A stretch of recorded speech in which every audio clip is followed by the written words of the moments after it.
Vince McMahon is notoriously one of the scariest individuals in pro wrestling. McMahon is truly an enigma, and wrestlers past and present have spoken out about how daunting interactions with McMahon can be. The majority of wrestlers have allowed McMahon to micromanage them, but certain wrestlers have shown no intimidation when it comes to McMahon and have stood up for what they believe is right.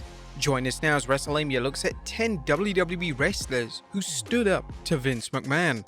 Be sure to subscribe and hit that notification bell for daily wrestling videos, and follow us on Facebook for exclusive lists. Also check out our new channel, Wrestlelamia Shorts. Number 10. The Shield. After debuting in WWE in late 2012, The Shield were on an impressive run, but it was set to come to a halt at the 2013 Elimination Chamber event.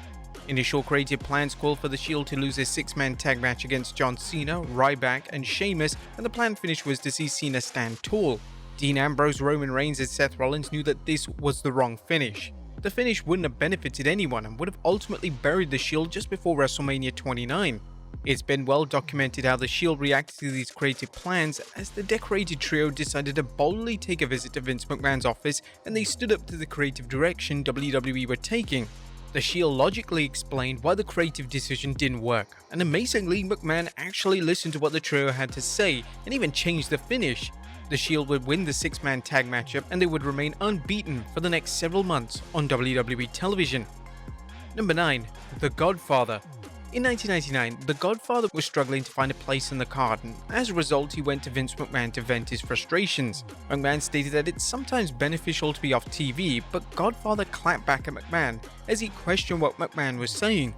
As a result, the former Intercontinental Champion was booked in a 1-minute squash on TV as a clear punishment for standing up to the boss. He offered some insight into this stories on with Briscoe and Bradshaw. So I go in there and talk to Vince, and I explain my side to Vince. He goes, Charles, sometimes it's better not to be on TV than it is to be on TV. But I don't hear that. I don't hear that. I keep going. No, well, I got found out. Once again, Charles, sometimes it's better not to be on TV than it is to be on TV. Don't want to hear it. Okay, all right, I'll put you on TV. You want to be on TV? I'll put you on TV.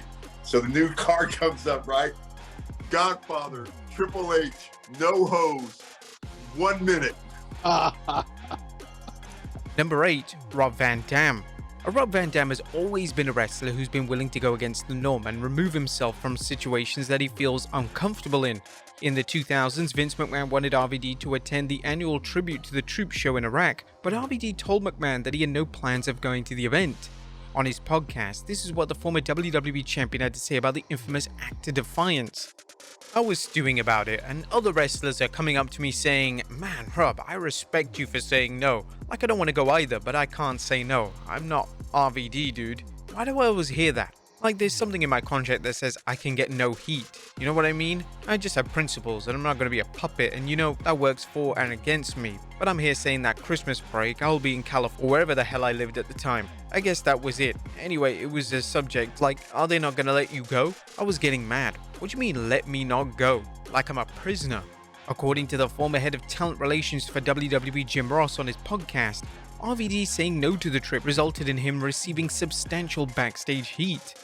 Of course, there was backstage heat. Vince looked at it as an unpatriotic act, more or less. And look, I admire and I always have Vince McMahon's patriotism, and the United States should love him because he pays a load of taxes, and I know he's legit about his love of Dr. Martin Luther King. Amen to that. But sometimes you can take this stuff too far. Here's the deal. Here's how I would have addressed that. Vince, he doesn't want to go. He's not comfortable going. Number 7. Mark Henry. Back in 2011, a prank on Mark Henry backfired in a major way, and it resulted in Henry confronting Vince McMahon and almost quitting on the spot. Henry was supposed to wrestle a dark match against Sin Cara, but Cara never appeared for the match, and this left Henry utterly embarrassed. According to Henry during an interview with Chris Van Vliet, Henry expressed why the incident made him angry, and the Hall of Famer had a completely valid argument. "I felt disrespected. I felt trivialized. Out of all the work that I did, like all the sacrifices, you people say, oh, you got paid a lot of money. You know what, man? I didn't get paid enough money to dummy down my pride and respect as a man. Ain't no price for that. And when that happened, I felt like, okay, I'm expendable. I'm useless to them. They don't respect me. Being that I'm a man and I was able to say my piece to Vince and everybody involved, like, just know who I am, because that won't ever happen again. If it does, like, us talking will not be an option." Henry went on to state that he used the anger from the incident to fuel the Acclaim Hall of Pain character, which would arguably end up being Henry's most successful and celebrated run in WWE. Number 6. Mick Foley. Mick Foley and Vince McMahon have always had an interesting relationship behind the scenes, and at one point during Foley's stint as a commentator on SmackDown, Foley had enough of McMahon's poor behavior and management, and this ultimately led to him exiting WWE in favor of TNA.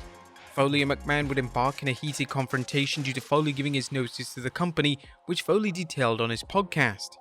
He officially gave the notice.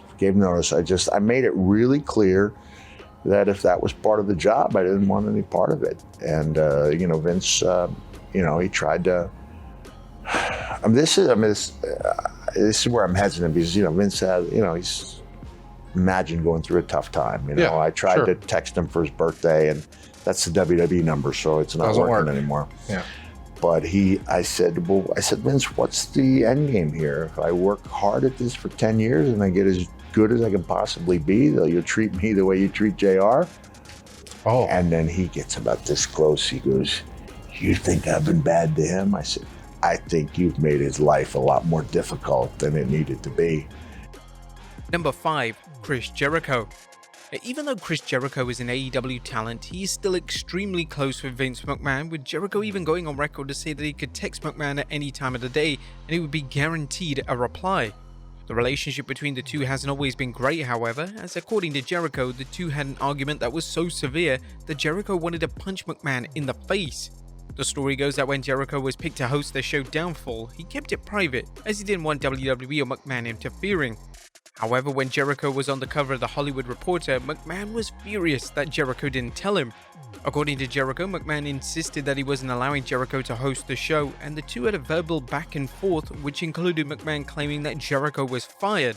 The two would eventually work things out, and Jericho was allowed to host the show with McMahon's blessing. Number 4. Mustafa Ali. It's not always main event talent that have had the courage to stand up to Vince McMahon, as Mustafa Ali earned a ton of respect from his peers and fans when he stood up for himself in an argument with McMahon. During the development stages of Ali's infamous New American persona, McMahon pitted something to Ali that Ali would have never in a million years be comfortable in doing.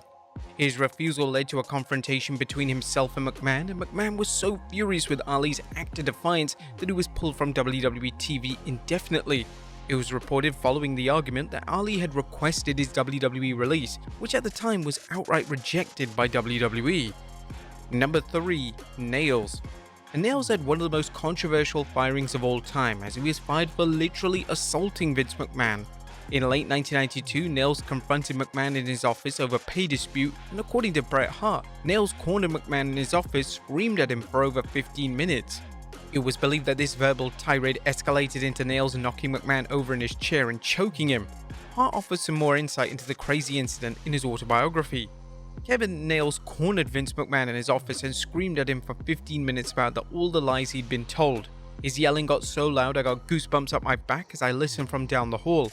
Suddenly there was a loud crash. Nails had knocked Vince over his chair, choking him violently, until Lanza, Slaughter and a swarm of agents teamed up to pull him off.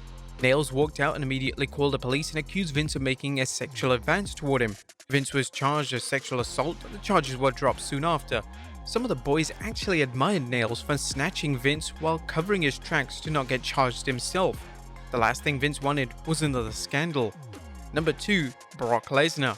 Now, the WrestleMania 34 main event was met with widespread criticism from fans and critics alike. The main event saw Brock Lesnar collide with Roman Reigns for the Universal title, and there was no demand to see the matchup, especially in the main event slot of the biggest show of the year. Due to fan resentment towards the match, the live crowd turned on both men as they booed and chanted for other wrestlers that weren't even in the match. Lesnar was absolutely livid with the response to the matchup, and when he got backstage, he threw his title directly at Vince McMahon, and it was reported that a full-blown argument between the two took place. Whilst the argument was said to be intense, the two eventually made amends, and the two have managed to maintain a strong relationship over the past 5 years. And number 1, The Undertaker. There's no greater bond in pro wrestling than the bond between The Undertaker and Vince McMahon.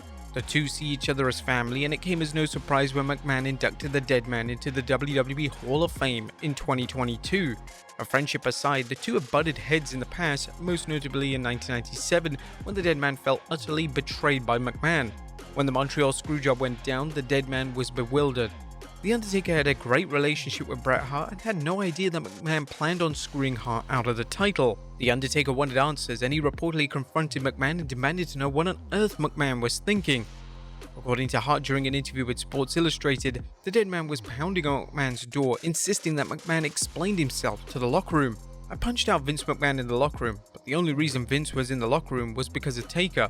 Undertaker pounded on Vince's door after the screw job. He said, "Get your ass down to that dressing room and explain yourself." And Vince wouldn't have listened to anybody else. I wrote Taker a letter when I left. Hart said, "You have to be the voice of the dressing room and the leader now that I'm gone." There you have it, folks. 10 WWE wrestlers who stood up to Vince McMahon. Be sure to leave your comments down below. I'll see you next time with some more wrestling content.